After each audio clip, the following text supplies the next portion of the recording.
And the time is 3:02 p.m. I'm going to call to order the meeting of the Rules Administration Procedure Committee for the City of Aurora, Illinois. Today's date, October 21st, 2025. Clerk, can you please call the roll? Chairperson Edward J. Boog. Here. Vice Chair Daniel Barrero. Here. Alderman Javier Benuelos. Alderwoman Schwarabade. Here. Alderman at Large Will White. Here. 4 present. Thank you very much. Let the record reflect that also in attendance is Alderwoman Smith joining us today. We're going to get right on into the agenda. We have a power-packed day. I don't believe anyone else on this committee sits on finance. We had a very enlightening finance meeting earlier, and then, of course, we have COW in a couple hours. So let's get right on into it. 25-0802, approval of minutes of the RAP Committee meeting held on October 7, 2025. Do I hear a motion? Motion. Second. We have a motion, a second from Alderman White, second from Alderman Barrero. All in favor, please say aye. Aye. All opposed, nay. Ayes have it 4-0. Clerk, do we have anyone for public comment? No one has signed up. Thank you. All right, we're going to get right on into the agenda. First item, 25-0833, ordinance amending section 2-65 of the Code of Ordinances pertaining to aldermanic initiative funds. I'll have our chief of staff come forward, just give a one-sentence overview of this, and we'll get right on into it. Rich Jacobs, Chief of Staff for the Office of Alderman. This was an agenda item at the last RAP meeting. There were some questions and housekeeping text work that needed to happen, and we had a meeting last week with our legal counsel, and what is attached is the information that we felt needed to be cleaned up. Okay. Thank you very much. As Chief of Staff stated, we had a very productive meeting. Myself, legal, the Chief of Staff, we redrafted some of this, combining what we came up with from Finance Committee in the past and a RAP Committee in the past, put it all together. We basically, the old adage, KISS, keep it simple, stupid. We just did the bare minimum. If you meet with the Chief of Staff, you tell them what you want to hold over. If it comes December 31 and for some unknown reason you have not voiced what you want to do with your community enhancement funds and they are still there, they are held over to the next year and moved to capital. They're no longer community enhancement. So it's very clear. Your capital, of course, you tell Rich during those meetings what you want your encumbrances for capital, but otherwise it's very simple. There's no way, and it shows very clearly you're not losing any funds. They don't go anywhere else. They don't go to general fund. They're your ward funds, and they just go across to the next year. So any questions on that? So, enhance. Thank you, Chair. Enhancement is the non-capital. Yes. So non-capital, we have to sit with the staff and tell them where that non-capital goes to non-capital in next year? Yes, if you have a specific encumbrance or specific request, yes, you sit down in the meeting. It's kind of set out in the wording there. Just sit down, let him know, you'll discuss it, they'll get that over to finance. Can we take an example? Say I have $5,000 that I want to encumber next year in the non-capital balance.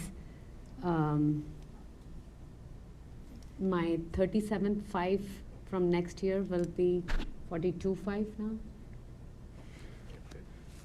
Yes, I mean, you're talking in generalities, but yes, if you had $5,000 from 2025, so on December 31st, your balance is still $5,000 in your community enhancement. Yeah, community enhancement, not capital. And you tell Mr. Jacobs a specific, I'm going to have a spring fling or whatever. I'm just making stuff up, but And that $5,000 is gonna be toward that, or we're gonna have something special, bigger, than we did this year.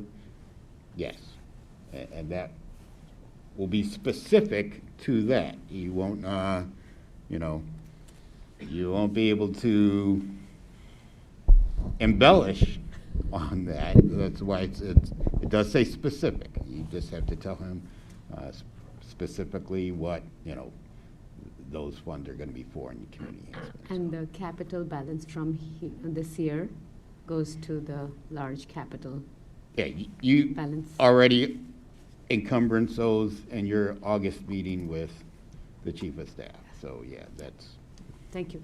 yep. Any other questions? Yes, Chairperson? Yes. Question, I just want to make certain I understand. So how does this apply to the Alderman at-large role? I'm gonna turn that over to the chief of staff. Your balances are handled a little bit differently, but the concept is still the same. Alderman White, the short answer is you're very limited in what you can do with the funds that you receive as an at-large. Those are gaming funds, monies, and so what you have been using this past year since you've been appointed, making donations to various nonprofits, is what basically you can do with the money, as well as create your own grant program. But in terms of encumbrance, unless you're not going to be using your very limited funds you get each year for a particular year, and you're saving up for the following year to have, say, a larger grant program, there is a mechanism for us to establish that. Okay. The larger picture about the funding for at-large alder people would need to come before this committee for a fuller discussion, as well as incorporating representation from our legal department. Okay, thank you. Any other questions? Alderwoman Smith has a question. Thank you. Just so you know, Alderman at-large used to lose their funds, so this is one up for you. Chairman Bug, do you believe that we have now safeguarded this ordinance, that we're not going to have to deliver, to do this again next year and the year after? I mean, this is something we've been going through the last couple of years, and we think we get it done. And I know there was a little bit of a cleanup that we needed to do, but it just seems like we always get on edge this time of year because it feels like we're always tugging and pulling, or somebody's tugging and pulling on our bank accounts. No, and I appreciate that. We try to make it as simple as possible for us 12, for our staff, and for legal. And we took out specific years, so we were dealing with some very specific things. And so we had actual years in here, 24, which is past, and of course we took all that out. So it is general in that there's not a set year, so 26 will apply to this just as we sit here now. 27 will apply just as we sit here now. So yes, I believe in that we don't have to come back and do this again. So we try to make it as clean and as simple as possible, thanks to the law department, Miss Lang, who was about to get on an airplane and go, where was she going, to New Orleans, right? For a conference, Yeah, a she was legal going to New conference. Orleans. So she was helping us out. She was in her mind packing her bag to leave. So we thank her. So do I hear a motion to approve?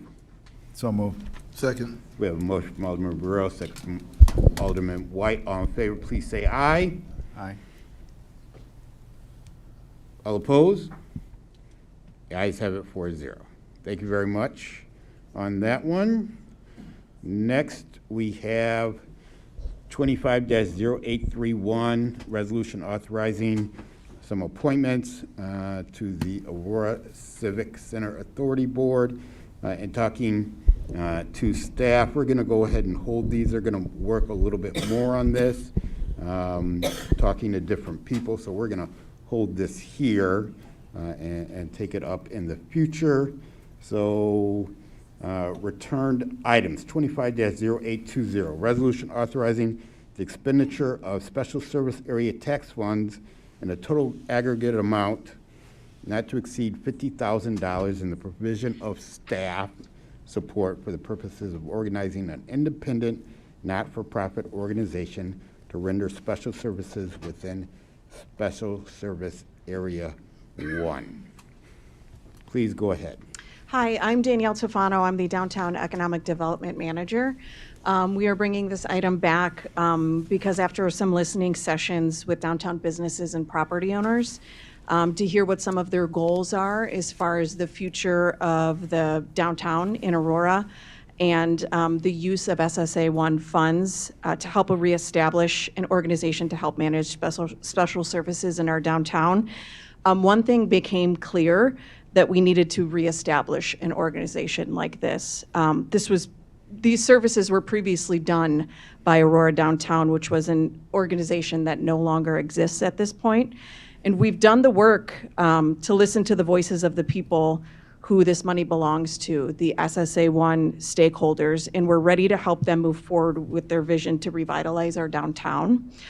We hope that you share in our vision and passion for the downtown success to allow for funds to be used to organize this independent 501c4 organization to provide these special services within the downtown area.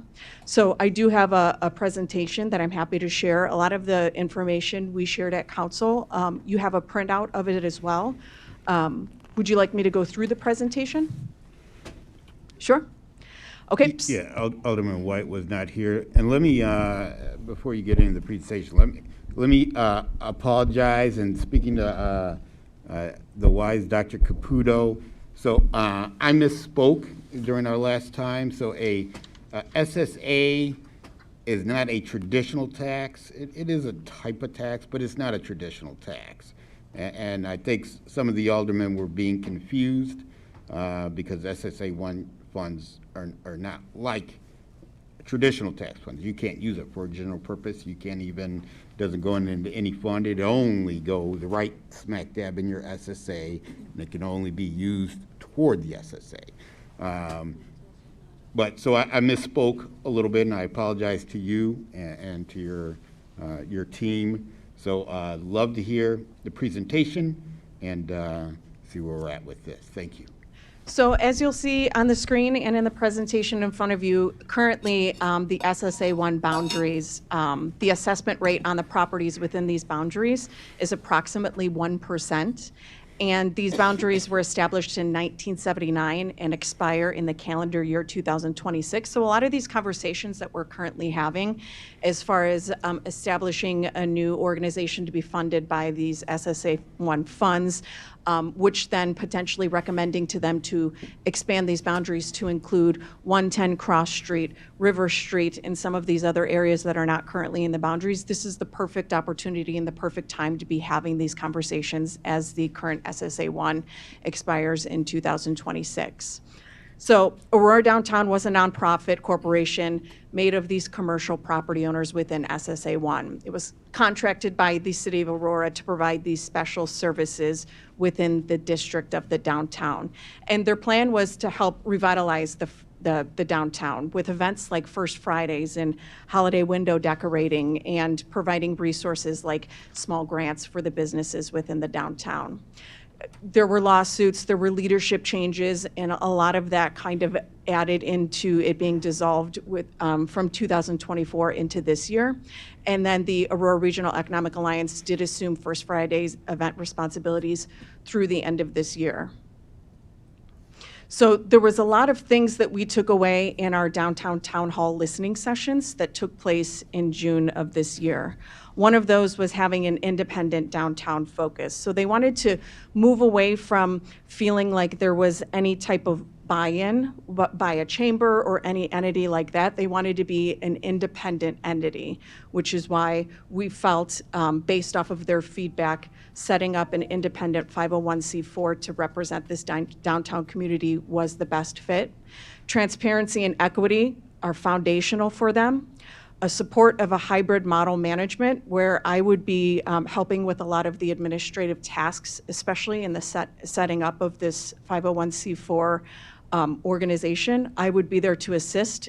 Some of the feedback we received from a lot of these stakeholders was, we have businesses to run. We have things, we're just trying to keep the doors open. And so it was difficult for them to run their boards and try to do things at the same time. So having some support from the city, some administrative support, which is where I would come in, would be very helpful. And then the recommendation of expanding that SSA1 boundary was identified as an early priority. Now, I do want to identify and make sure that I'm clear that we're not asking for that to happen right now. We're just making sure that you're aware that that is something that once we establish this organization, that is a priority that we would recommend to them as their newly formed board. So what we're looking to do is request these SSA1 funds to cover the legal costs of an outside legal firm to come in to help a newly formed board with things like setting up the 501c4, getting their EIN, the consulting services to get things started, prepping their bylaws, making sure that they're transparent, their governance policies, working with their interim leadership to select vendors. We're talking making sure that they have an accountant, making sure that they have the vendors needed to get their 501c4 set up, having city staff like myself to provide support to assist with a lot of the administrative tasks that come along with that, and building consensus of these draft bylaws within the SSA1 membership. And I do want to make sure that you know that we have been meeting with downtown business owners and property owners and letting them know what our plan is. We've been sending out messaging as far as letters and emails to let them know, here's the feedback that we receive from town halls. Let us know if we're getting this right. Let us know if we've missed anything. So we have been keeping them in the loop, and everybody has been on board. We haven't received any red flags or, hey, you missed this. And I do want to note, too, that in our initial request, that $50,000, there was a motion before to bring that down to $15,000. And I wanted to clarify, if we kept it at $50,000, we truly believe that this initial setup of this 501c4 will cost between $5,000 and $10,000. So bringing that threshold down to $15,000 would more than cover the initial setup of this 501c4. That $50,000, however, if we did keep it at that, it would allow us to set up the initial 501c4, but then help us to start the onboarding process of a staff member to run the 501c4. So if you remember Aurora downtown, we had Marissa at one point, we had Tina at one point, we could start that onboarding process. So if you still felt comfortable once we get to that point of lowering and making that motion down to back to 15,000, that would be obviously your call to make, but we would then come back to you requesting more funds so we can continue that onboarding process. So I just wanted to help clarify as far as there was 15 and there was 50, just to help clarify some of the process behind that. So we want to make sure that we're ensuring transparency through this whole process. This organization would present an annual report to City Council. They would have their annual audit, and we would provide administrative assistance and be part of this process throughout the whole thing. When we were at council, I know that Alderman White, you weren't there, but I would be working closely with this organization to make sure that I'm playing my part to keep them in line. They're playing their part to represent the downtown businesses. Here's a list of some of my roles. I would help with the administrative startup, a lot of their budget oversight, their strategic planning, a lot of their board logistics.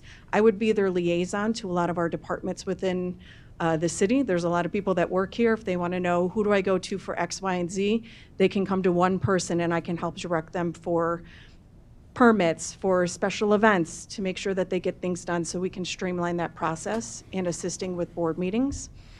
And then the responsibility of the person that would then be the staff member for this newly formed organization, they would be running the day-to-day operations, helping a lot with that stakeholder communications, managing their database to know who's the representative for this business, that business, this property management company, sharing that information with the city of Aurora, contracting vendors as far as their auditor, different things for events that they have going on. For example, the holiday trolley that they have going on, vendors for First Fridays, making sure that they're contracting those vendors, executing the strategic plans that we put in place, and then submitting those reports to the city of Aurora. There's a lot of shared responsibilities that we would have as far as being transparent, reporting to stakeholders, planning and supporting our board.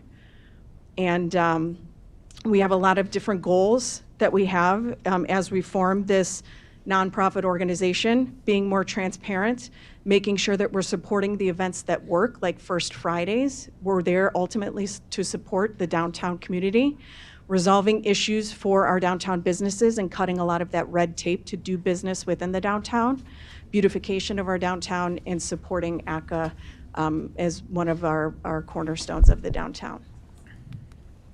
And that's my presentation to you. We hope that you share our vision, and I'm here to answer any questions that you have. Thank you very much. Definitely appreciate that. Excellent, excellent presentation. Do we have any questions from the committee before I comment? Questions, anyone? Yes. Alderman Barrero. Thank you, Chairman Bug. So we spent a lot of time in discussions with the formation of the alliance, and we heard from all the entities that wanted to be part of the alliance. The Aurora downtown was part of that. Their board, they voted to dissolve to become a part of the alliance. And so, with that said, you know, it was always my impression they were going to continue to do the things that Aurora downtown did through the alliance. And so that's why I was questioning why we were doing certain things, such as only extending a contract to go to December 31st with the alliance to do those services, as you mentioned, you know, the First Fridays and et cetera. And then we get this, you know, we got to do this, we got to do it fast. And I just have the question of why not work with the alliance, and we could save the money of creating this new organization. We could accomplish the same thing. We already have an organization. They already have representatives of businesses that are in the downtown. You know, I'm not in the weeds, but I can only imagine if they had a subcommittee of downtown businesses, they could, you know, determine amongst themselves, you know, how those funds can be used and be utilized. It just doesn't seem, to me, something doesn't seem right that we're changing direction after all the efforts that were made and the presentations that were given to us to work with this new organization, in light of the fact that all the organizations voted to become part of the alliance. And so I'm just not, you know, when I talked to some businesses, and they had different feelings as opposed to what you're conveying to us. And then also we had received a letter today from the members of the Alliance Executive Board, and many well-respected community leaders. And so I just question the necessity to move forward with this. We did our town hall listening sessions that we did in June, which we did have quite a few downtown property owners and business owners attend and provide feedback. The feedback that we received from those town halls, which then we even sent out to as a recap to make sure that we were getting it right, was that the SSA1 stakeholders preferred a model where it was very clear that it was separate than any type of membership-based or fee-based organization, where this independent organization, separate from a chamber or an alliance that was fee-based or membership-based, would be a separate entity. I'm getting that right, correct? David Debo, Director of Economic Development. I think you raised some good points, Alderman. My take on this is that as the alliance was being conceived, it was pretty fluid. So for instance, initially, it was thought that all the chambers would join, the Hispanic Chamber, Quad County, and it turned out that it wasn't the case, that they decided not to. Certainly the Hispanic Chamber did. I think the Quad County's been in or out. They may be in now, I'm not sure. The chamber itself has a long way to go to get reconstituted. They haven't been collecting dues and so on. The people at the Alliance terminated the woman who was going to be running that Aurora Downtown organization, which is the organization we're talking about now. And then you had the election. So that's when I think that they had the listening tour and said, okay, let's take a step back. Things have changed. A lot have changed in a couple of months. What do we do now? And it was overwhelming if you listen to the notes or you look at the notes from those meetings, that it wasn't so much they wanted to be part of the city. They made it clear, we don't want to be part of the city. We don't want to be part of the Alliance. We want to be independent like we were.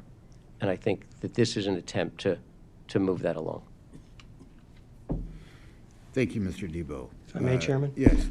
Brian Caputo, Director of Operations Management. To Alderman Barrero's point about going in a different direction, that is indeed what the administration is seeking to do, is to go in a different direction. Prompted in part by the accountability question, the accountability issue, the mayor's looking to set up an internal economic development capability where there is greater accountability. So I think that's just, we would like to speak to the Alliance about doing that in a organized manner. We're trying to do that, but that, I think, addresses the point that Alderman Barrero raised. Any other questions, comments? Thank you, Chairman. Okay.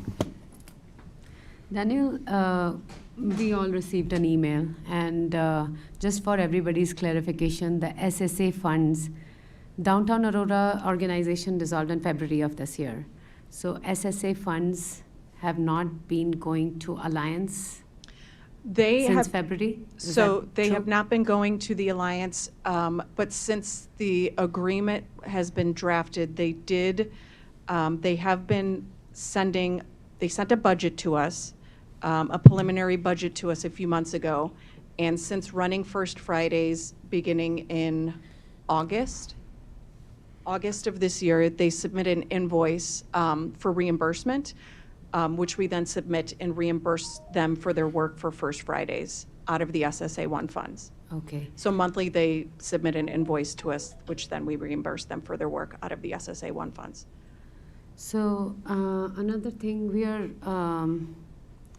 laying off so many people, and here we are saying one city staff will be putting so much time doing so many things, like all the things that you mentioned, budget oversight, strategic planning oversight, board meeting assistance, liaison to the City of Aurora departments, board logistics, 501c4 administrative startup assistance. How much of your time will go here, and will we need another person to replace what you are doing for the city? I think as the Downtown Economic Development Manager, my job primarily is going to be to represent the downtown and make sure that the downtown is supported. And right now, this is our biggest initiative, is to make sure that this 501c4 is set up and make sure that an organization similar to Aurora Downtown that is properly set up with transparency and bylaws that are written that work well for our downtown business community. So that's going to be my main priority. I think that there's a lot of city staff members that are going to be asked to do a lot over the next 12 months, and it's going to be a lot of work, yes, added on to my other responsibilities, but it's not something that I'm afraid of, and it's not something that is unmanageable. But we won't need another person to do your job. You'll manage everything. I'll manage it, yep. Okay. And is all these things that you mentioned, are they just for initial period, or till you hire somebody to take over the lead of this organization, or you're going to continue this and the This- lead will continue their part. So the startup assistance for the administrative 501c4 would be initial, but the rest of it would be more ongoing. I would be ongoing, looking over their budget, helping with their strategic planning. So a lot of this other stuff would be ongoing. Everything else would be ongoing. On average, how much time will that take on weekly basis from you? Probably at least 50% of my time. 50%. So isn't that like they should be paying? I mean, 50% of city staff time is going to help build an organization, a new organization. Am I missing something here? I don't know how to answer that question, to be honest with you. Here, let me help you out. Like, do we do this type of thing for other independent nonprofit organizations that? Well, the 50%? Alliance was independent, and we gave them millions of dollars. Huh? This one is. This one Not independent. Sorry. Right. So the Alliance was independent, Yeah. and how much money did we give them? There's a board, And we gave them how much? $3 million. $3 million. Yeah. So why aren't we So- using that money? Oh, no, well, the Alliance would have to, but that's part of the question that you asked. So initially, when, of course, there's the former Alliance administration and the new Alliance administration. So some of those $3 million, you asked, why didn't they receive the SSA1 funds initially? Okay, well, in the accounting, part of that $3 million was helping move along First Fridays. So as they built up a finance team and an accounting team and an HR team and all those other teams under the old administration. So the money was there. It came from the city. What fund did it come out of? That could be debated, but it came from the city. The way the SSA, and any SSA, okay, and I tried to explain this last time, any SSA, so I'll just take the SSA, one of them in my ward. It's the SSA to mainly maintain some ponds and a fence and some landscaping, okay? It's set up by the city. The SSAs are set up by the city. So the different departments of the city have to support that entity, okay? The SSA is just for this group of homeowners, but we're the ones who collect the money for it, so that's the finance department. If we have to do something with that money, we're gonna replace this fence. Engineering gets involved, and engineering works with, it's along a railroad track. They contact the railroad, CN, and they do all these things.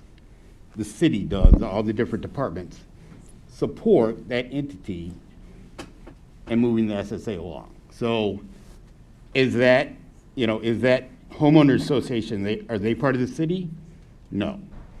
But when we set up an SSA, the finance department does that when you set one up, you say that you are going to support and act whatever the vision or the goal of the SSA is, the city staff and those people will make that happen, support it and make it happen. So, like I said, it takes finance, legal, engineering. That's just for this fence. So for SSA1, it takes probably more, but it's not functioning any different than any other SSA. Kind of also the same way that the city supports ACA in some ways. ACA is independent from the city, but we support them and we have different departments who work with them and various entities. So try and make it as simple as possible. A lot of This is not our money. It's not city Yeah, money. but We collect it. And then if they, the SSA1 business owners, ask for it in some way, we're in a way we're obligated to. We can't withhold it from them. It's their money, they paid into it. But, and Alderman Burrow's question, why is it happening? Things changed. A lot of things changed.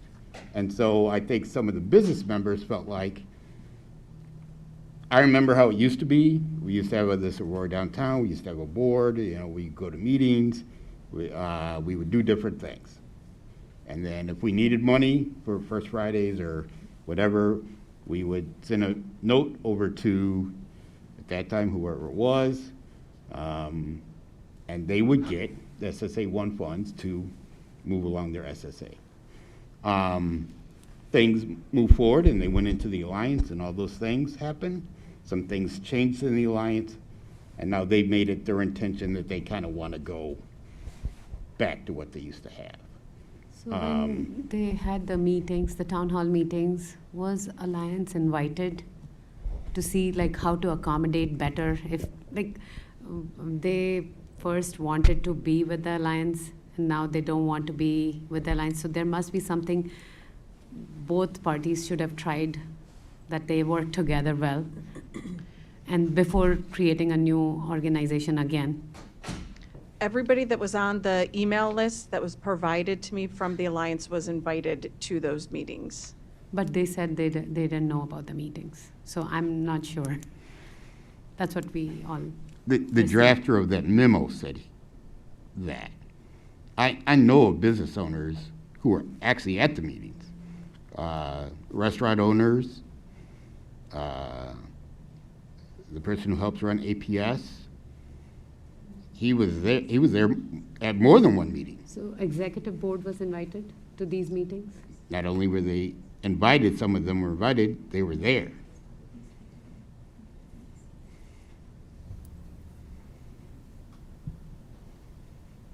We were given too much information today to, if we start. Well, So just wanted to make sure, like, what. No, I understand. is, Hello, Nicholas Richard Thompson, Deputy Chief of Staff for the Mayor's Office. I do want to make a point of clarity. The Alliance was invited. We have emails for that, and they were actually present. We have video of that, so I assure you they were invited because we recorded it. And they participated in the small groups. We had breakout sessions to discuss and talk about the pathway forward, and that's how this came to be. Business owners, stakeholders, the folks in the SSA are the ones who put this together. We didn't put this together, really, right? It was from their feedback, and then we did a second round where we sent out the feedback to ensure that we were articulating it correctly, and then we received feedback from that, we made the changes, and we're presenting it to you, just so that everyone's clear this isn't something that we concocted or that we didn't do due diligence in terms of invitations and inviting the proper parties who would be involved and impacted. Thank you so much for that clarification. And Chair, just one addition, Shannon Cameron, Chief of Staff. Current staff was actually not on, some of the current staff was not actually on staff when we had all of these meetings. We had a meeting with Don Pilmer, with Harish, and with Colette from Wegmans. They all, the construction company. We had a meeting with all three of them. At that time, we told them all and invited them and said, please invite Alliance staff. Harish was present at 2 out of the 3 town halls. He's one of the executive board members as well. So we encouraged them. At that time, there was a different executive director. We had invited her. She no longer works for the Alliance. Me? Alderwoman Smith has a question. I don't really have a question, but more of a comment. We don't have First Friday in January, so we've got a little time to get this figured out. I think, in all fairness, because we're hearing this tug and pull, the alliance in the downtown, I think we as aldermen need to put it upon you as Danielle and Mr. Caputo to sit with the alliance, and you guys need to come to some kind of a conclusion so that we're in the middle of a tug of war here, and I don't want to be in the middle of that, and I don't want to make the decisions based on being pulled this way or pulled this way. I think there's agreements I have on both sides. So I just would like some real clarity, and directions change, I get that, directions definitely change, but we need to have some real clarity on, is what's going on, because right now, I don't have any clarity on it, and it's not because of you, it's because of the whole thing. It just seems like a little bit of a cluster from my perspective, but that's all I have to say. Okay. No, and I could appreciate that.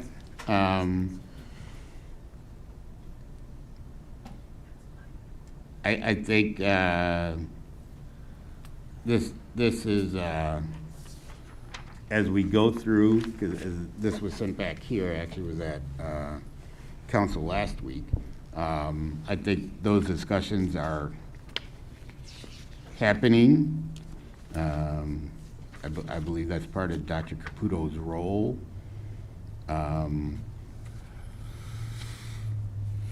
But as far as this presentation and the request, I think that kind of stands on its own. Because the downtown businesses, they are the SSA 1. So, are there any other questions or comments? Yeah, Alderman Bug. I do have a Alderman question. So as to Alderman Smith's point, I'm still trying to understand this. I'm learning everything at once, and it is a bit confusing to have one called Aurora Downtown and the other Downtown Aurora. So that kind of made it a little harder to figure out. But, so I'm wondering, specific to establishing this nonprofit, how long was Aurora Downtown in operation, do you know?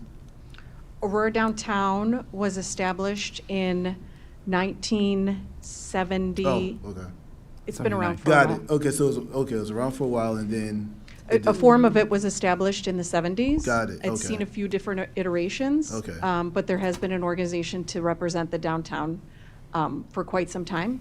Got it, okay. And then from there, that was dissolved, and then the alliance was formed. And the alliance was around for how long? The Alliance, The regional, the Aurora Regional. yeah, Economic- Aurora Regional Economic Alliance, yeah. It's been approximately a year. A year, okay. So then, first question is will the Aurora Regional Economic Alliance still be around, or is that getting dissolved? That's not something that I would be able to answer. Well, let me just say this, and I think some people are asking that. This agenda item and this question, because we can't get too far off the agenda item, Yeah, that question is not before us. okay. Those discussions are happening, I do believe, but the question from the Aurora downtown businesses and for them to move forward to get some money to try and reestablish themselves, that question, that's the agenda item. Legally, we just can't go too far Got it, okay. from Understood. that. Understood. When we're not up here and discussing this and you have those questions, please ask them, but we will not be answering that today under this agenda item. This is very simply the Aurora downtown businesses asking for amount of funds from their SSA money that they paid into it to take that money, give it to the attorney to try and set up a form of whatever type of organization they're going to be in the future. Got So it. that's what they're asking for their funds to do this. We hold their funds, the Okay. City of Aurora, and is Stacy over there? Stacy Peterson holds the funds of the SSA. Brian Caputo, Director of Operations Management. So to go back to the earlier conversation that you had about where are the funds, there's a fund at the city, an SSA 1 fund that holds this money. And in the past, what happened, really, they're public funds. And in the past, what's happened is that these prior iterations of the association, and we're hoping for something that's much more stable and vital in the future. They would advise the city as to what they would want the funds to be spent on, and generally what the city did was to comply or to cooperate. Now, with what you've got before you went, with the last council meeting, the item was for $50,000, or I'm forgetting the wording, was not more than or up to. That was really intended to be just transparent with the council.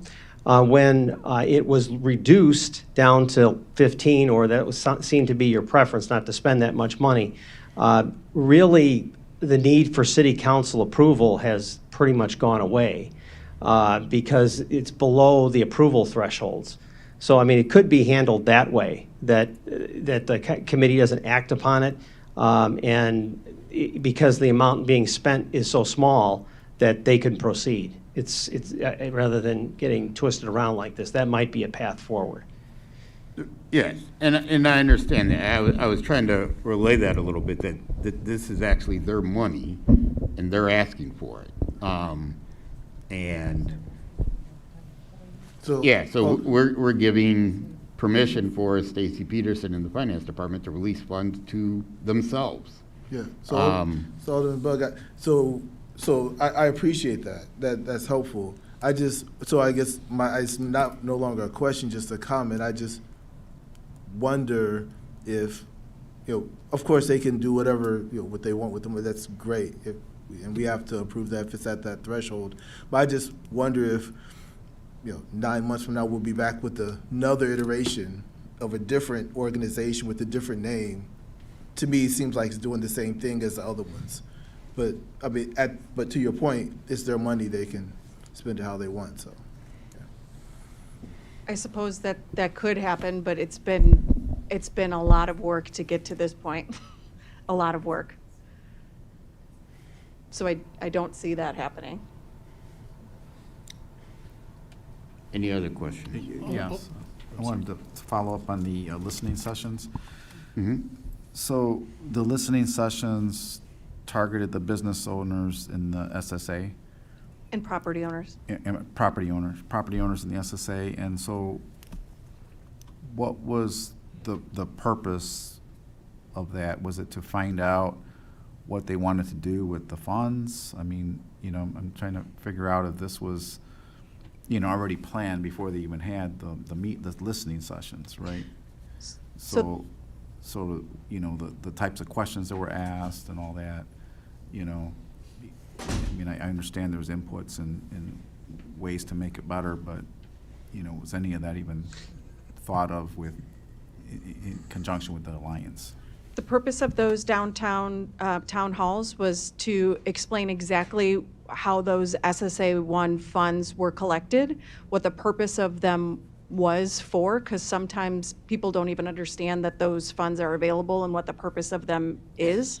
So we took some time explaining that money's yours. That money's yours to use for special services in the downtown. Then we kind of explained 3 potential management models, whether it's you guys do this and you do this on your own and you have full authority and you're doing everything totally, this is you. We do a city management model where some form of me and or maybe some staff members handle everything internally within the city and we make all the calls and shots. Or there's some sort of hybrid model where you still are calling the shots and you're making the calls, but you have some sort of administrative support with the city. And some of the feedback that we were getting from these businesses, as I stated before, was we want to make sure that we have the authority to make those decisions that are affecting our everyday businesses and our buildings in the downtown. But sometimes we just don't have the bandwidth for a lot of those admin tasks. So we could really use the support from the city for some of those things. So that was a lot of the discussions that we had as far as exactly how this would be set up. We want to give the power to the people of the downtown, but also offer the support. And then what are their priorities? And that's when we talked at council last week, the safety and beautification and events and making sure that we're really reestablishing things like First Fridays and finding events to drive foot traffic to the downtown we found that those are important takeaways, that they really want to focus on things that we're doing well and things that we could do even better. Was there a fourth option, discussing the arrangements with the Alliance? Those were the three that we discussed. So that's a no. That's a no. Hello, again, Nicholas Richard Thompson, Deputy Chief of Staff for the Mayor's Office. So to just one point of clarity on the town halls, these were planned, I believe, on prior to the administration coming in. John had made campaign promises that he was going to go around all the city. These were just a part of, as well as the ward town halls that most of you attended. These were just a part of that. And the Alliance came up at that town hall. What ended up being the model that they chose, that they felt most comfortable with, was what we're presenting. And to be clear, something else that's really important is some of the biggest issues people had was transparency. That's why, and you can go back to the slides, one of the kind of emphases on this particular organization, if it was to form, is transparency and having it be foyerable and being able to have that financial transparency. And that's why the annual report will also be presented to City Council. A lot of the things that we kept hearing were people were dubious of money and things like that. And, you know, it's not me, neither here nor there for me to discuss that. But, like, the point was we wanted to listen to the complaints and desires of those who were stakeholders of the SSA. And this is what we came back with. And then we also had a dialogue with them back and forth. So we weren't just assuming things or misspeaking or trying to misrepresent them. We did have a dialogue. And there's still an open dialogue with them, right? Like, we're still talking about some of the configurations. And if we're able to go forward, that's when we'll start beginning to talk about some of the other ways that this board can form in elections and stuff like that. So just for clarity. Alderman Bug, can I say anything? Certainly. So- Alderman, for the record, Alderman Franco joined us some time ago. So we have a letter from the Alliance that contradicts some of the things that the city's been talking about. The people that signed this letter have been doing business in the city for decades. It would shock me if they weren't trying to do what's best for the business community. But having said that, because there seems to be two sides of the coin, and we did vote for the Alliance to be part of this process going forward, wouldn't it behoove us to have them come in so not only can they reiterate here, but we can ask questions on how this misunderstanding took place? These are significant people that do business in this town for their life. I mean, I know some of the people there their whole life. I just think that we should give them the opportunity maybe to chime in, and then we can kind of clean this up. So when we go forward, we know exactly where that might be better. I'm just suggesting it. I don't know if we need to do it, but I think they need to have a seat at the table to tell us what, when they say something here, say, well, what about this? And then we can grill them a little bit. And that will be a fair thing to do, because we're listening to one side, listen to both sides, we'll make a better decision. So I'm just throwing that out there. It would be my suggestion going forward, because I think they deserve at least that much respect. That's all. Thank you. Alderman Franco, Thank you. that's what I said. You're mansplaining me again. No, I wasn't here when you said it. Oh, I appreciate that.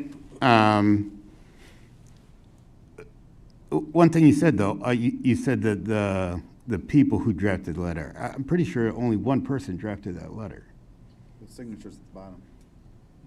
Well, there's a number of people that were on that list. There's Colette Rosansky and Mike Wozniak and a couple other people. There's like 6 or 7 people that have been doing business here. One with Wintrust, obviously Wegman, the bank. So I just think that there's a number of people out there that have some concerns. And since they're part of the business community, maybe they should come in and say their piece, and then we can make a better decision going forward. That's all I'm saying. I just want to hear from them. I'm not saying that they're right and we're wrong or vice versa. It might help. That's all. Okay, I'll go back and look at that, but I thought only one person signed that email. No. And it's from the whole board? The executive board. Okay. I thought there was one sender. One sender, There but were everybody's signatures. copied and everybody's names are there. Okay. Well, no, like I said, I appreciate that. Yeah, there are definitely some inconsistencies because, as Mr. Thompson stated, and I was already aware of, some of the things in the letter said that they were not aware of the listening sessions. not only were they aware, they were there. So there's definitely some discrepancies. Sorry. Hello again. Nicholas Richard Thompson, Deputy Chief of Staff for the Mayor's Office. Just one thing I do want to provide, and I appreciate all the dialogue here and your point. The one thing I do know is the SSA is guided by the property owners. The Alliance is an entirely different thing. I know they have the history, but it's been untangled. That's a separate entity and a separate issue. The question here is the people who are legally binded by this special service area, they have decided something else entirely. So as well, we want to figure out what the future is of the Alliance. It's a separate entity. It's a separate discussion. And like by legal matters, right? Like the SSA, they don't have control over how those dollars are used, right? So I do want to make that clear. And happy to have discussions and answer questions, but for the interest of this item, I think we're just wondering if the SSA can move forward with their establishment with what they're requesting. Yes. And thank you for that. Yeah, I think the way this is presented, and I'm going to go ahead and there's one of two ways just people on the committee we can move forward. We can have a motion and pass this as is going forward, or we can pass it forward without a recommendation to COW. It's going to COW tonight, regardless. So it's already on the agenda, my understanding. I didn't double check. So I would rather we vote on it. That's why we were tasked to be on this committee, is not to just move things along without a recommendation. And I don't need to repeat what everyone said, but understanding the last thing Dr. Caputo said, technically, legally, they could lower their amount and they could do this without committee approval, because it's their money, and that would be the legal thing that they could do. So I would like for the committee to make a decision one way or the other. But if it's the committee who wishes to send this forward without a recommendation, then we can do that. Alderman Bug? Yes. So my only hesitation is by voting on it and say it passes, I almost feel like we will be complicit in further complicating the issue here. So that's, if that makes any sense at all. That's my only concern, because obviously, yes, the businesses can do what they want with the money. So yeah, by agreeing that they can do what they want with the money, then complicates the issue of what's going on with the Alliance. They're almost kind of hand in hand, although they're separate entities. In my mind, that's how I see it, but I might be wrong. Okay.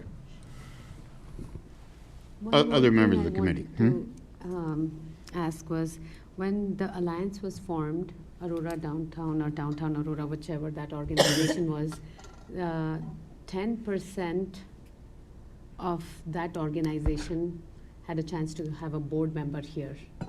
So will that On the still- alliance. On the alliance. So if this organization wants to separate, the bylaws for alliance will need to change. And also, if there is $3 million over there, because of all these organizations coming together, that's why this money was allocated to them. Can they ask for a share from alliance and then separate? Not from city. I'm just asking. Like, there must be something they can do if there is a open dialogue and conversation or a meeting with everyone. So you're asking, can So, the new organization asked for their portion of the alliance funds. yes, Um, because $3 million are already given to this organization. And if, suppose 2 leave, only 1 remains, it's all $3 million for one, and then, or, I don't know. Okay, no, I want to get your question answered. I'm going to have Mr. Debo come forward.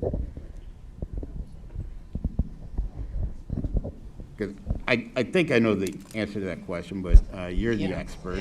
It's Um, interesting. As I said earlier, David Debo, Director of Economic Development, it was fluid, so I don't believe, as that one organization went away, Aurora Downtown, it lapsed, and they voted to lapse. There were some legal issues, they had some lawsuits in there, so my understanding is that the Alliance people, and I was on the committee, so I'm not a stranger to all this, but I think they decided that this organization needed to get redone, and they talked about this new organization. And then there was some chaos in that organization. Whatever happens, it was new, things happened, and people got fired, and there was a 100% turnover of staff. So I think at that point, and then the election happened. And as Dr. Cavuto said, and the administration said, given everything. So I think in the discussions, ideally, look, I got to make an editorial comment. We're one city. Okay, we got to get this right. We're one city. We all got to work together. We'll figure this out. There'll be discussions with the Alliance, and we'll figure it out. There's a chamber portion of the Alliance that has to get reconstituted. We got to get this right. It's important for the city. How that $3 million happens and how it gets allocated. Given that the SSA didn't spend half of last year's money, and they have all of this year's money, they probably don't need that money certainly to reconstitute or even to do the work that they can. But I think Dr. Caputo, dealing with many of the people who signed that letter, or Don Pilmer, we'll sit down, we'll work it out. We'll figure it out. It's one city. We'll work it out. So maybe their responsibilities might change a little bit. The recommendation of their own report, if you read that report, the consulting report, the main recommendation was, and they used it, I'm quoting, they said this is a fledgling organization. It needs to get back on its feet. Let's get them back on its feet, and then let them grow into other things. And that's probably the best thing that needs to happen, my opinion. So I guess to answer your question, I don't see a real need to take 10% because there was no entity. It wasn't like they had a 10% share. I think they were going to be on the board. They were going to have a staff. All that kind of unwound. Does that make sense? Does that make sense? Yeah, thank you. Yeah, as Mr. Debo said, so the initial ask from the Alliance, if you recall, I believe was $5 million. We had wise people on the council, and we said, that's too much. We're going to lower it, okay? But in that, we did not say, okay, $750,000 going to the African American Chamber, and $750,000 is going to the downtown portion. And it was just this money was going to this new entity, which was going to wrap up these other entities and go forward. So I think, like Mr. Debo said, there wasn't like a percentage stakeholder type of thing, even for the chamber, because the Alliance was formed, so obviously all of those different boards, they voted to become a part of it. And like we said, things changed. And now this entity is said that we want to go a different way. And we would like the money that we paid into our own SSA to do that. And that's what they're asking of us. So, so again, if... To ask, how much is this SSA, like what dollar amount? What is the balance? They get about 300,000 a year. 300,000, okay. And they still need 15,000 from city? What is the balance in there? Yeah. Oh, no, this is their money. They're just taking the money out of their own assets. We're giving them $15,000 of their own money, or $50,000 of their own money. Okay. It's not the city's money. It's It's the money that's been paid in by these businesses, and it's sitting in an account, and we just got our budget On that book, so it account. says SSA 1, Okay. that's their balance. They're not tapping into the general fund of the city. No, they're tapping into the SSA 1 money. Okay, so, again, do we want to move this forward without a recommendation, or do I want to entertain a vote? I would say without a recommendation. Okay. So, that's what we do. We will do. We will, because we need to move on to the next matter. Thank you for the comments, the questions. They were all excellent. We're going to move this item forward without a recommendation. We'll go to COW in an hour and 52 minutes. To make it official, I'll make a motion that we move this forward without a recommendation. So moved. Alderman Barrero, second from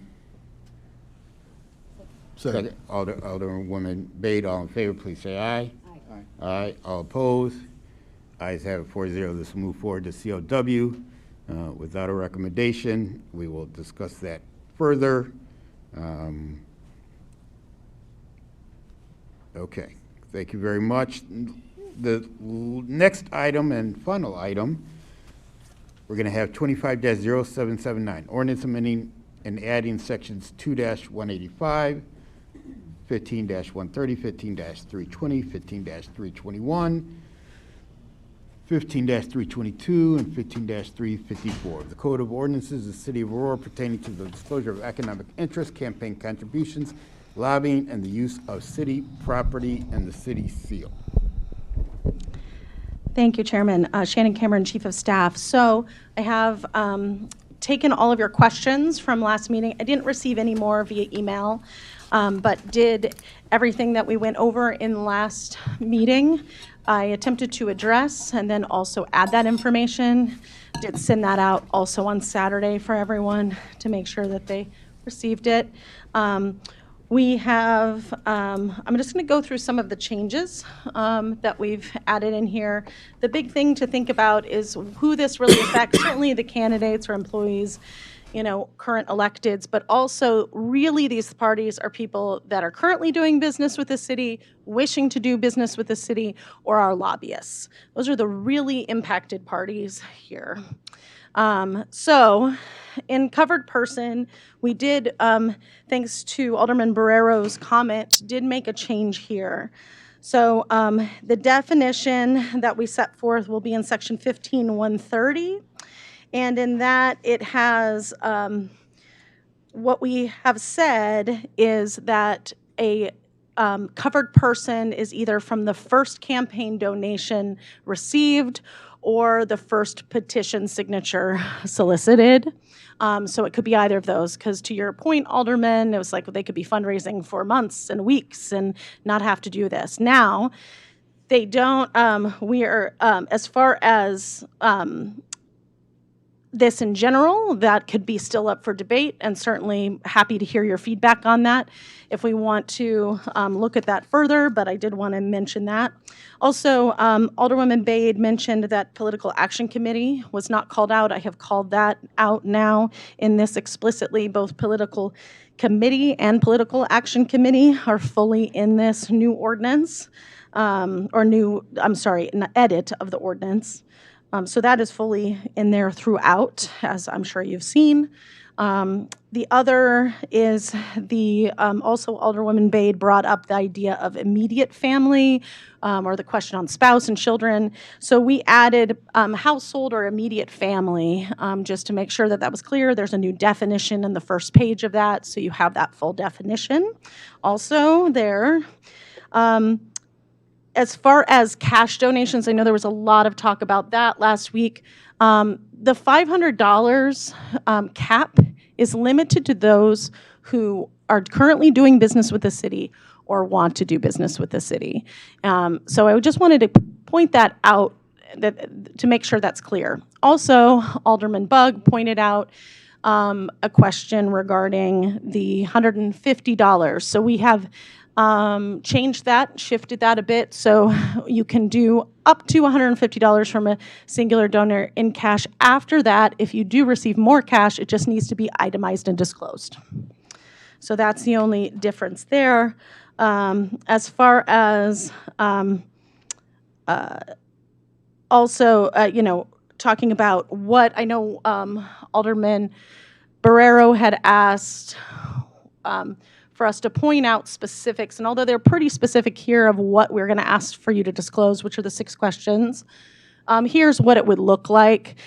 Now, if this is voted through, eventually, the clerk would then work to create a document, but these are basically what the disclosures are asking for.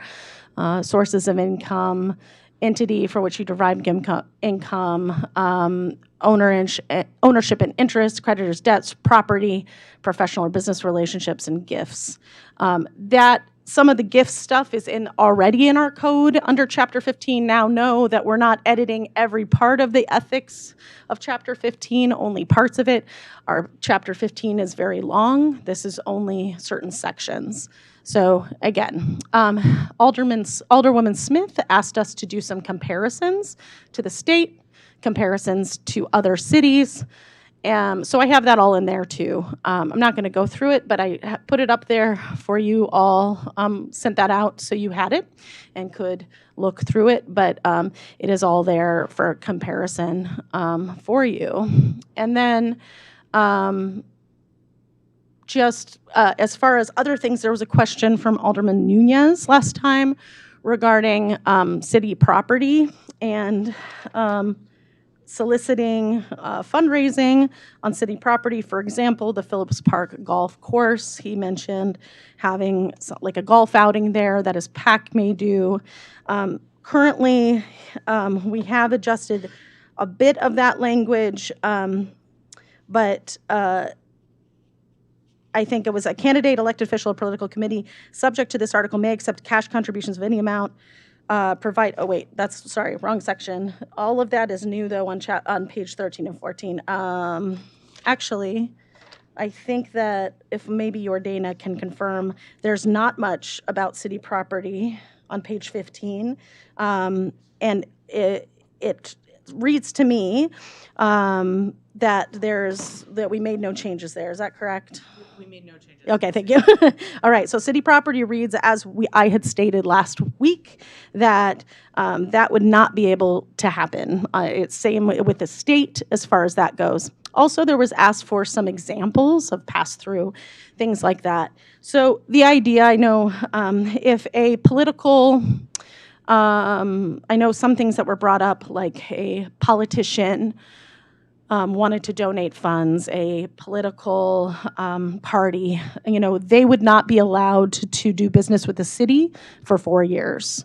If they gave money, that's just what this says. Basically, anybody that is going to give over $500 would not be able to do business with the city for 4 years, or you would just return over $500 amount. So if they gave you $545, with Alderwoman Bade was saying, an opposing party that maybe didn't want her to be elected would give her $501, right? You would either just return that $1, or you would refuse that contribution. That's all. So it's just like other things that you're not supposed to take. You would just, within a certain amount of time, refund the contribution or the amount over that limit, which is $500, and return it. If you have cash that is anonymous over a certain limit, you would return that to a charitable cause or something like that, which is aligned with the state as well. So those are the changes in there. And there's some examples I did put in the presentation also. Thank you. We're going to go through these one at a time in the committee from to try and sift through this. So, our first matter, I'm on the page, slide number 4 of the slide deck. So, the first one, the first specific one, a $500 cap from entities doing or seeking city business and from lobbyist client vendors. So I want to discuss that first with the committee. Any questions or comments on that, the $500 cap recommendation? So for similar type of things, the state has 7,500 or 7,300? Is that true? Yeah. Yeah, this would be stricter local limits. We're second largest city, and number of people in our areas is much larger than any other smaller cities. So 500 and 7,300 is like way out of proportion, I feel. The city of Chicago, which is, Much larger. Yes. But their salaries are different. I don't know what nobody knows what our our population is right now. They have Not even the federal 1,500. government. Theirs is 1,500, I believe. I think it's, I have the city of Chicago. Yeah. yeah, it's, I think it was originally 1,000 in their first iteration of this, and It's not one time only. it's Yeah, 1,500. It's not one time only. it's not one time. To find that. Yeah. That's right. So, It's yeah, 1,500. It's 500. 1,500. 1,500, I believe, is the, Yeah, it's 1,500 for the city of Chicago. It's on page 8 of the slides. Yeah, anyone else have a question about the cap limit? I think city our size, it's very low. Okay, yeah, you have a suggestion? I mean, 7,500. You we're have trying to get better this at done, least so. 1,000. You have. You want to better be experience. 1,500? Oh, no, I'm asking your input. The recommendation is 500, City of Chicago has 1,500. Maybe The- that's match the state. Chicago. You want to match Chicago, okay. I'm sorry, I couldn't hear. I'm sorry, Alderman Bade, your microphone, thank you. I'm just having trouble hearing you when you turn to face Alderman Bug. Did you want the campaign limit to be raised to the 1,500? Just recommending.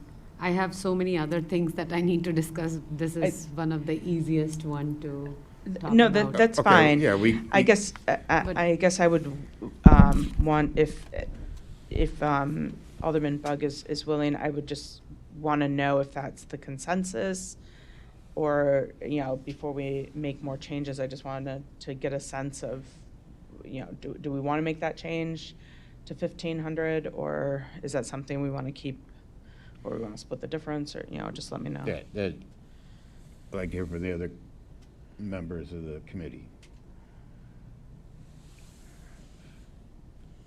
Alderman Burrow, you have anything? Okay. No, I'm overwhelmed. I was eagerly awaiting the budget. Yeah. you know, Okay. like Christmas. and so- Understandable, so- understandable, that's fine. So I was combing through the budget, trying to get ready for the Okay. budget meeting. No, no. Didn't get a And I got chance this to look at information. it. I didn't get understand. a chance to go through it. I understand. So I Okay. just, I just didn't put this as a priority. That's fine. So, We all have limited, believe me, but limited, I got 3 teenagers in my house, I know about limitations of time. can we put this on hold so we have more time to review it? Yeah, because we didn't get a chance to review everything properly with the other cities. that's why it's a good time to pass it, we think, is not Yeah, not we're- when it's an election time, you know. Oh, no, yeah, we're going to discuss it now. We only have 38 minutes. We're definitely not going to go through everything and be able to get through this. But you're gonna chop down a tree, you gotta chop it down one stroke at a time. So I want to get through some of these things and look at them and discuss them, and then we might have to come back more than one time. But I definitely want to start getting input from the committee. Okay, with that on, said, then with that said, I'm going to ask some questions regarding the campaign contributions. So. Oh, wait, right now we're at the 500 cap. We're trying to. Right, with that. Yeah, 500 cap. All right. Okay. So with that, is the only cities that have that limit right now are the ones that are on this slide deck? No, they just asked for some comparison municipalities, so that's, that's what I did. I mean, it'd be nice to know what, what is some of our comparable communities have. Usually we've been comparing. So do you want Give it us. Joliet? Yeah, Elgin, Naperville, Joliet, Elgin, Naperville. Rockford, Springfield. I have all those right that, here, so every one of those. It'd be nice to see that at a glance and at some kind of table, so Okay, do the yep. comparison. That would be very I beneficial. will do that because- now. Because comparing us to Chicago, we're not even close to them. Well, we're number 2, so that's why I put it there. We're number 2, right. Okay, so I appreciate the input.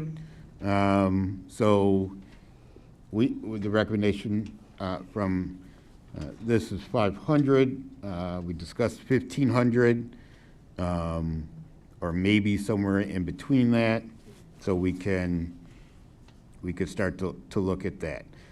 The next aspect treats affiliates and reimbursements as one donor. Does anyone have any questions or need any clarification on that? You need clarification on this. Okay. Do you want to explain a little bit I think- more or give us an example of, I mean, I I can give you an examples, but maybe let's go with the legal Yep.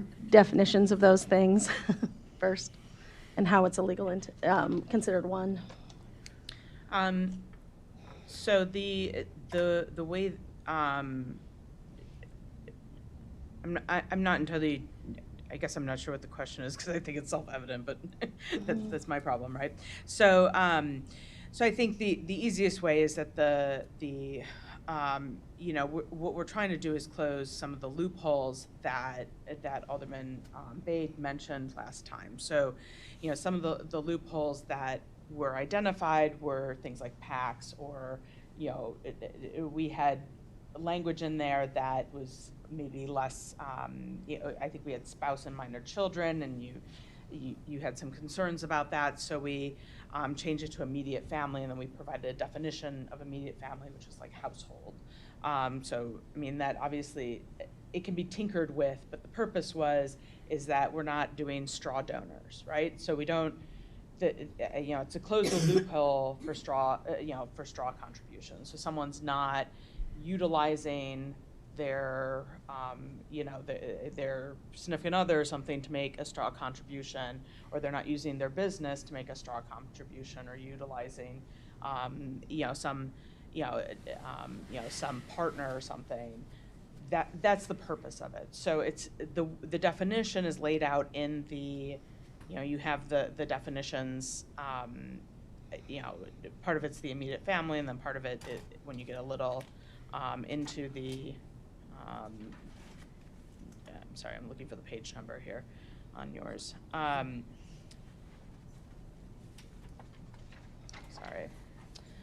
When you get into the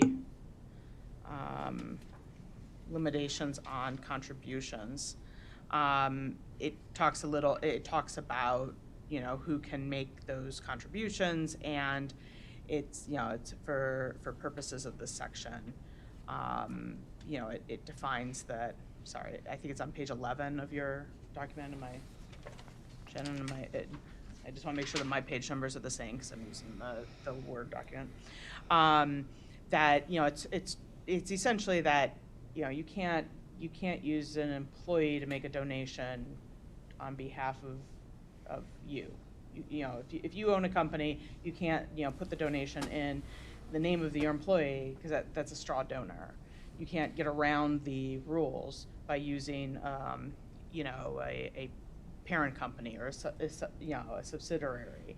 So that's the purpose of that, is to avoid the straw donations. Does that make sense? So, Mhm. parent company and employees and there are other companies. Mhm.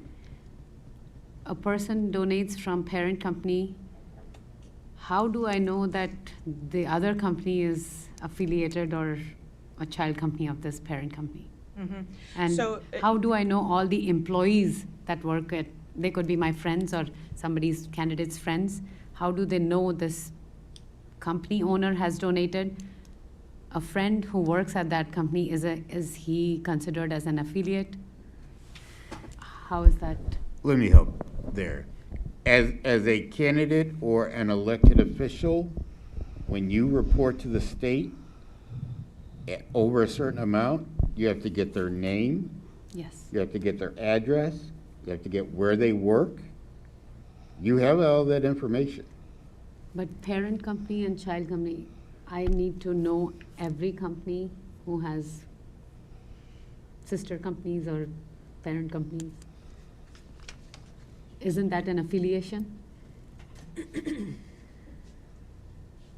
Like Walmart can have multiple subsidiaries. Mm-hmm. Somebody donating from Walmart, some friend, and then some employee from subsidiary company of Walmart. Are they affiliates? As it reads now, yes. If you suggest something else, we So can who consider knows that. all these relations? Well, Who's going to monitor and who's going to so- oversee? Yeah, so I understand. It is an enforcement issue, right? So it's because it places a burden on the candidates, and it also, places a burden on, on the City the- staff. Well, I was going to say the contributor, to make sure that they're not violating the rules.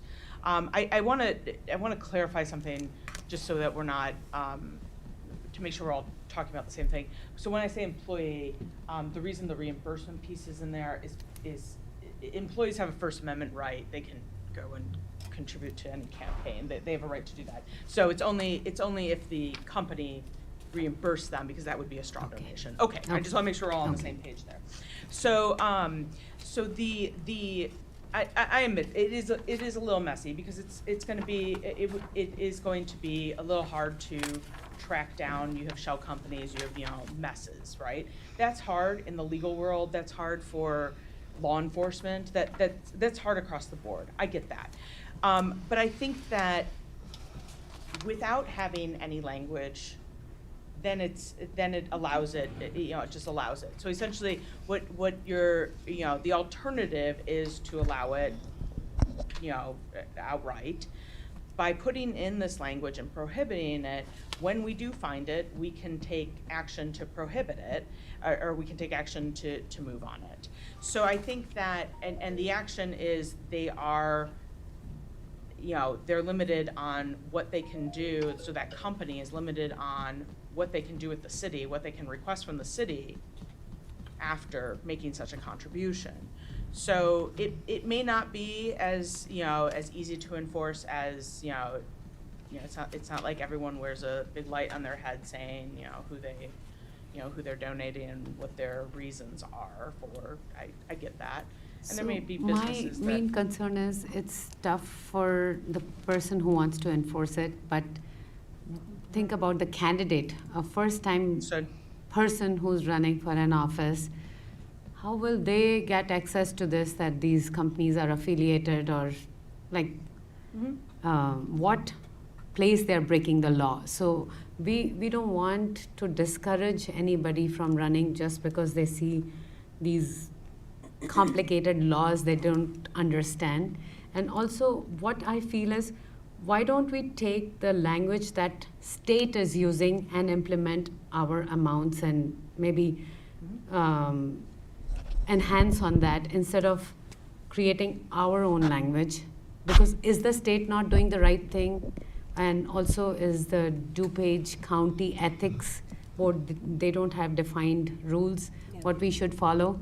Any rule we break, they check, and like anybody can report to them and they can check and tell us that these are the laws that you're breaking. So So through our intergovernmental agreement with DuPage County as our ethics board, they follow whatever we have decided, and you, well, not me, but you have decided on the dais, that they make sure that any candidate in a city of Aurora is following Chapter 15. So you guys said it, and then we give that to them to help to keep people accountable. okay. 'Cause And what about the state? The state is decided by that body, which is state legislatures and representatives, all together. So can't we use that language and implement our amounts instead of, Yeah, we can do all sorts of forming things. our Yeah, own I language, mean- which is to like treat affiliates. It's like pressure on the candidate to identify and find out who are the affiliates. How, like, a normal Yeah, I think person, I how do understand that they- issue. I've written it how do- down, something we can talk about. Yes, yeah, I don't think this it's is very- passing today. I think this is just to get Right. more feedback, so.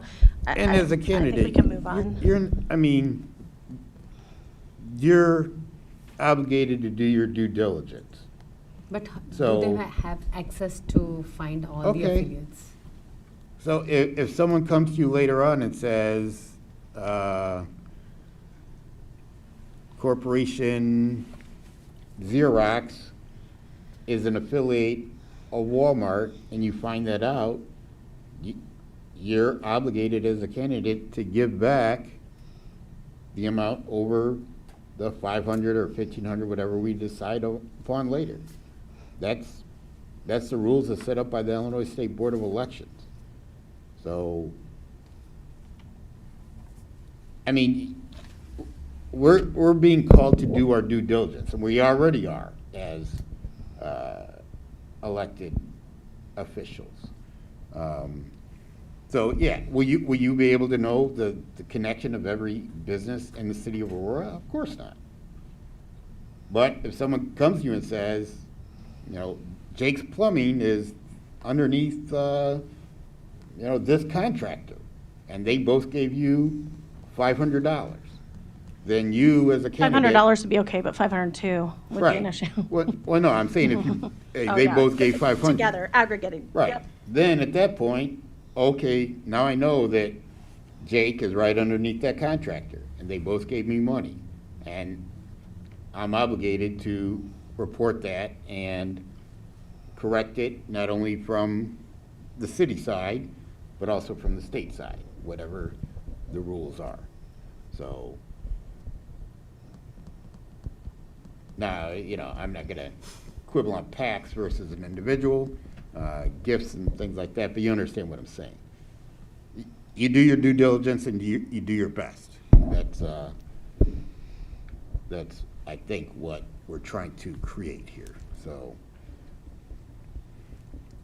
Okay, so we're gonna try and work some more on that a little bit. Yep, got it written down. Thank you. Okay. Cash contributions greater than $150 need to be itemized and disclosed From a single entity. Yeah. from a single entity. City of Chicago is almost zero. Is it I think $25? it was 50. Let me check. Yeah. $25. I $25. think. So that number, and of course that is so contributions can be, 250. Maybe I just missed a zero. 250. okay. Sorry. We have 25. I think I there. accidentally missed a zero. Okay, we missed a Apologies. zero. I'll fix it. Okay, What is the state law? so 150, 250, State or- I can look back at The state. state is 150. No, that's. It is something different, I think, but where is state? I don't know if I've prohibited. It is 150. Under 150 as non-itemized, over 150 needs to be itemized and Okay. reported. right. That's the state level. Sorry, Jordana. Right, yeah, I should have known that. That's on the back of your Illinois State Board of Election, that form. Didn't know if it changed. So 150. Is generally everyone good with that? That aligns with the state? So it's already a 150 cash? it's already a requirement? By the It's already a state. requirement? What, to report to the state. Now it would be in our local city.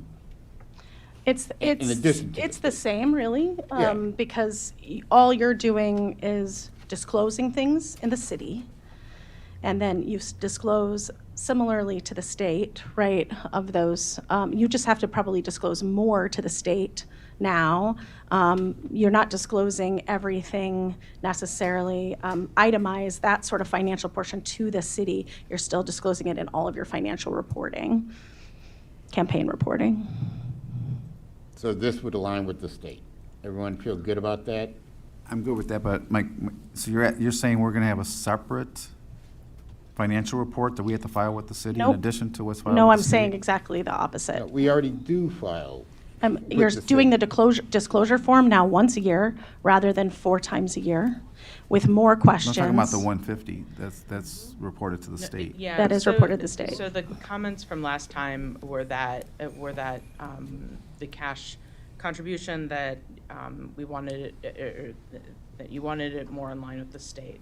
So it is more in line with the state. The purpose of having it disclosed here, it would essentially be filing the same thing you file with the state. It would be filing at the city clerk so that all the disclosures are in one location. So anyone looking doesn't have to go to multiple locations to find all your disclosures. All your disclosures are here. So that's all it does. Each of if you go through the section starting on page 13 on cash contributions, all of it is in accordance with the Illinois Campaign Disclosure Act, so it's all like consistent with state laws is how it's worded in there. So if we do nothing, it's already in place.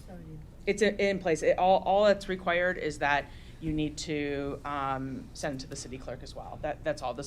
That's the only extra step is that. But that's an extra Yeah, step. that's a different It is an extra filing. step. It is an extra step. But that's the only extra step is that it needs to be In sent this to the city disclosure, clerk so as you well. would, if there's a change, you would resubmit the disclosures to the clerk. Okay, clarification. Because I think you just said, it's not an extra step. You already have to disclose to the city. We have to report state. yearly to the city. We have to report 4 times a year to the state. Illinois State Board of Elections. I hope everyone's doing that, or else you're really gonna be in trouble. So, no, we're not adding any extra steps. Matter of fact, we have removed steps. Right now, 2 years ago, we said that we were gonna report quarterly. And right now, we do report quarterly to the city. The recommendation right now is to reduce that from recommendation from the clerk down to 1 time a year. With the increased Right. disclosures that are in front of you right now. But the reporting is 1 time a year. So someone made the statement, we're adding extra steps. No, we're taking away 3 of them. Ms. Clerk? I'm gonna have you come forward to clear this up. So currently, this is not included in what we report, right? To the city? No, you don't, This item will be added in annual reporting. yes. Is that correct? Your cash So, yeah, I contributions. think that was the step we meant, that was being increased. No, just an But- extra question, not an extra step. Extra question, okay, extra question. Okay. But isn't the state law exactly the same unless we are making any changes from 150, sorry. Yeah, unless we are making it different than 150, we are just following the state law. So we are just adding one more question to the city filing. Right, you report that to the state, you'll also be reporting it to the city. City. That's what this asks. Annually. Clerk, I just want to clarify, because someone She's here. added some information. How many times does the elected officials report to the city right now, the city clerk, in that form? Quarterly. Quarterly, 4 times a year. Under this recommendation, how many times are we going to be reporting to the city clerk? 1 time a year. 1 time, okay. Everybody clear on that? All right, good, thank you. Do non-people get to speak? You're a person. You're a person. Yes, you have a question on I don't have a question. cash I just- contributions? No. Just when we went to the 4 times a year, which was what, 2 years ago? The About, reason yeah. why we did it is because we wanted to provide the city more transparency. Nobody wanted to do it 4 times a year, but we just were trying to be transparent, making sure that anyone who wanted to see our finances was able to see it. So it was done purposefully by us to be transparent. So prior to 4 times a year, it was always once a year. So let's not act like we're making any big changes.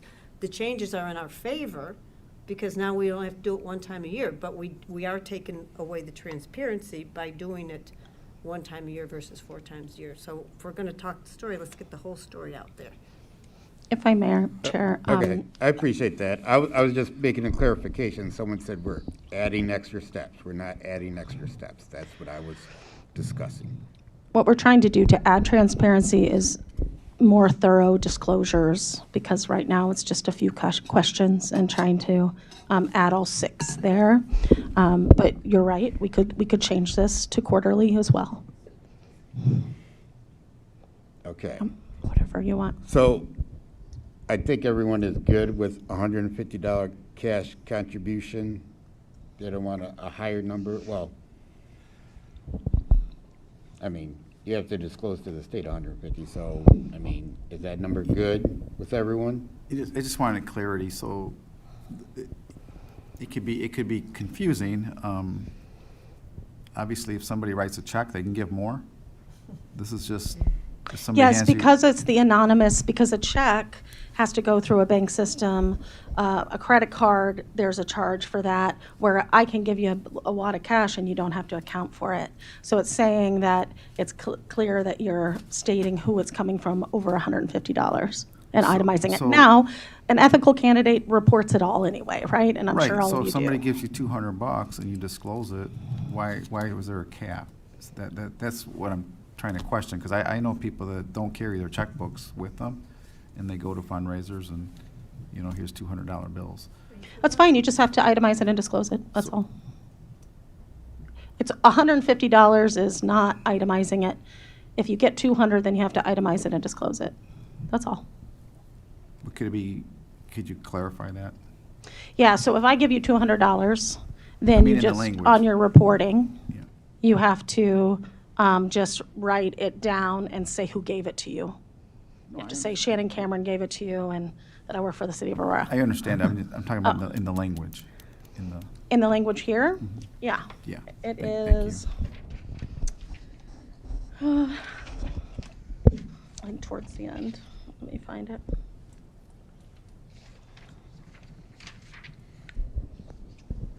Starting page Can you 13. search it for me? Because I have the Yeah, paper no, copy. that's sorry. fine. It's on page 13 at the bottom. Thank you. So A says a candidate, elected official, or political committee subject to this article may accept cash contributions of any amount, provided that all such contributions are properly receipted, recorded, and disclosed in accordance with this section and the Illinois Campaign Disclosure Act. And I provide a citation for that. Then it says cash contributions from a single contributor totaling more than $150 within a reporting period shall be itemized and disclosed on the candidate's or committee's campaign disclosure report, including the contributor's full name, address, date, and amount of contribution. Okay. Most of the language is similar to what's on the state form. Exactly. Yeah. Okay. All right. So lastly, because we're going to wrap this up so we have time to breathe before our 5 o'clock meeting.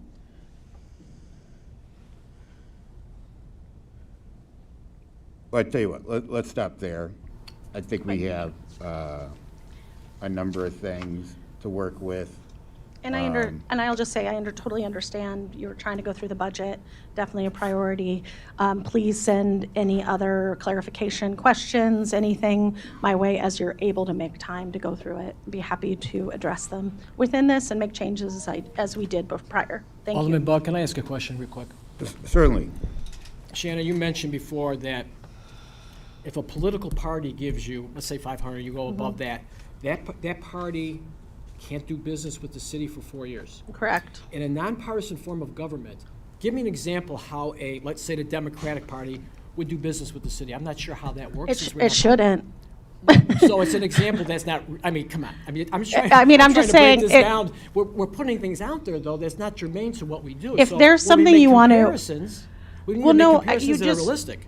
But you just brought that up last session, Alderman, so I was just bringing this Well, right, forward. but it's, If, well, I don't know say why- say it's somebody that wants to do a business with the city, so say it's a local business that is looking for a contract with the city, and they give $400,000, right?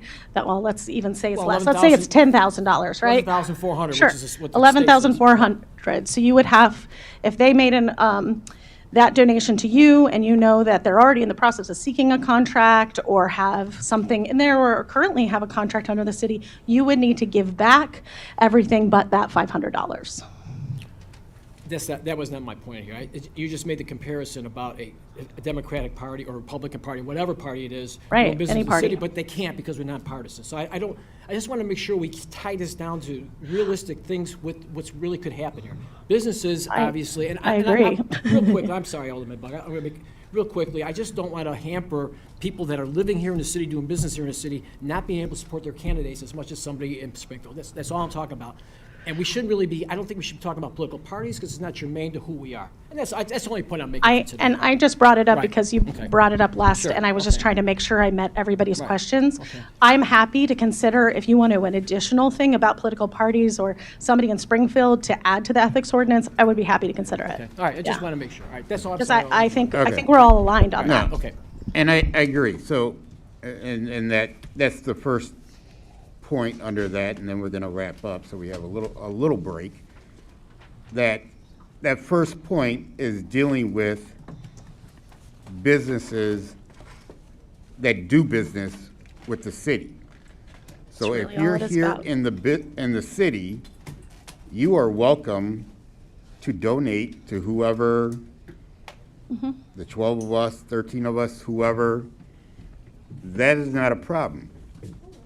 When the issue comes up is when you are donating large amounts and you want a contract with the city. Where the other people. Or other business with the city, it's not Right. just contracts. Yeah. Other people possibly bidding on that contract or want to do business with the city. And they have not donated to XYZ candidate. Is that equal? And so that's what we're taking a look at. Those entities doing business with the city, donating to elected officials. We're not the first ones to look at this. Chicago wasn't the first, but they did not only did a pretty thorough look at it, but it's also been challenged in the courts and it passed. So they have a strong thing where they're trying to control multiple entities donating or contributing to elected officials, and then at the same time doing business with the city of Chicago. So we're Right, just taking a look at that, trying to get wrapped around that and see where we need to fit into that. So I'm going to ask for a motion to adjourn, so we have Motion. an 8-minute break. Second. All right. All in favor, please say aye. Aye. All opposed? Ayes have it, 4-0. We are concluded at 4:51 PM. Thank you.